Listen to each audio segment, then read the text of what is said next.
Please don't talk about me when I'm gone, little baby. Oh, I love the Glaser brothers' harmony. They had, family is hard to beat. I only got to see them perform live maybe once or twice, and I'll never forget it. I mean, it was as good as anything you'd ever want to see. Probably the finest trio that ever came to Nashville, I think. Oh, they just have such beautiful voices, all three of them. We tried to sound better than they did, but it wasn't easy because they were family and we were not. Boy, I remember how bright their eyes were, just bright-eyed and curly hair, especially Tom Paul. I just thought they were really cute. I told Tom Paul laughing one night, I said, man, when I saw y'all in Greenville that night, I thought y'all were a bunch of Mexicans because they had dark curly hair. They had those harmonies that would just swoop up and down. They were just so perfect. And the Glaser brothers, in my opinion, were right there with the Everly brothers because that sibling harmony, it fits and it sounds so good.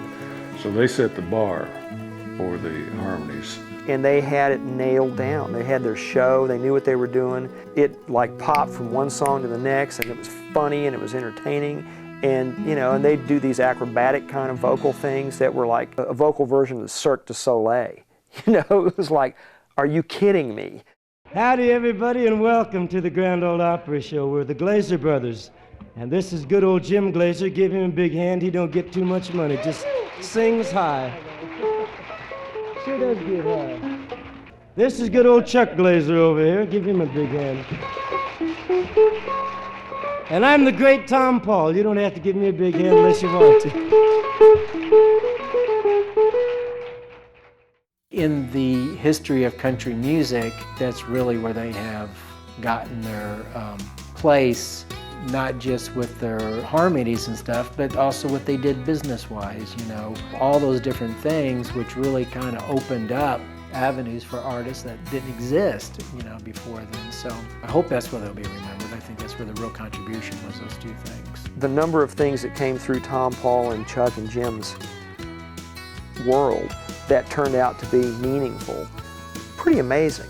Their contributions was huge, really, if you think of it in terms of they were a main part of the driving force that changed the studio system. And they made a tremendous impact on the music business as we know it in Nashville today. They raised the bar and set it for a lot of people.